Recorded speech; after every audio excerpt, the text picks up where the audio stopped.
12ನೇ ಪ್ರಶ್ನೆ, ದೊಂಬಿಗಳನ್ನು ಹೇಗೆ ನಿಯಂತ್ರಿಸಬಹುದು? ಸೊ ದೊಂಬಿಗಳು ನಡೆದಾಗ ಗಲಾಟೆ ಆಗ್ತವೆ, ವಿನಾಶಕ್ಕೆ ಕಾರಣ ಆಗತ್ತೆ ಅಲ್ವಾ ಮಕ್ಕಳೇ? ಸೊ ಅದನ್ನ ನಿಯಂತ್ರಿಸುವುದು ಹೇಗೆ ಅಂತ ಕೇಳ್ತಾ ಇದ್ದಾರೆ.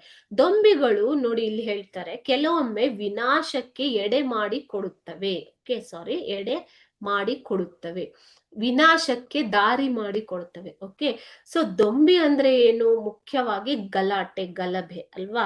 ಸೊ ಜನಮಂದೆಯು ವಿಪರೀತಕ್ಕೆ ತಿರುಗಿದಾಗ ಅಥವಾ ವಿನಾಶಕ್ಕೆ ತಿರುಗಿದಾಗ ಉಂಟಾಗುವುದೇ ದೊಂಬಿ. ಸೊ ಈ ದೊಂಬಿಗಳು ಕೆಲವೊಮ್ಮೆ ಆಸ್ತಿ ಪಾಸ್ತಿ ಅಥವಾ ಜನರ ಪ್ರಾಣಹಾನಿಗೆ ಎಡೆಮಾಡಿ ಕೊಡುತ್ತವೆ.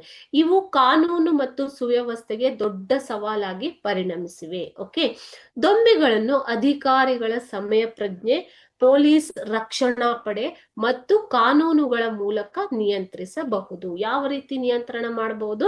ಒಂದು, ಅಧಿಕಾರಿಗಳು ಸಮಯೋಚಿತವಾಗಿ ಅವರು ನಿರ್ಧಾರಗಳನ್ನ ತೆಗೆದುಕೊಳ್ಳಬೇಕಾಗತ್ತೆ. ಓಕೆನಾ? ಅದೇ ರೀತಿ ಪೊಲೀಸ್ ರಕ್ಷಣಾ ಪಡೆಗಳ ಮೂಲಕ ಇವುಗಳನ್ನ ನಿಯಂತ್ರಿಸಬಹುದು. ಮತ್ತು ಕಾನೂನು, ಕೆಲವೊಂದು ಕಾನೂನುಗಳ ಮೂಲಕ ದೊಂಬಿಗಳನ್ನ ನಿಯಂತ್ರಣ ಮಾಡೋದಿಕ್ಕೆ ಇರುವಂತಹ ಕಾನೂನುಗಳ ಮೂಲಕ ಇವುಗಳನ್ನ ನಿಯಂತ್ರಿಸಬಹುದು.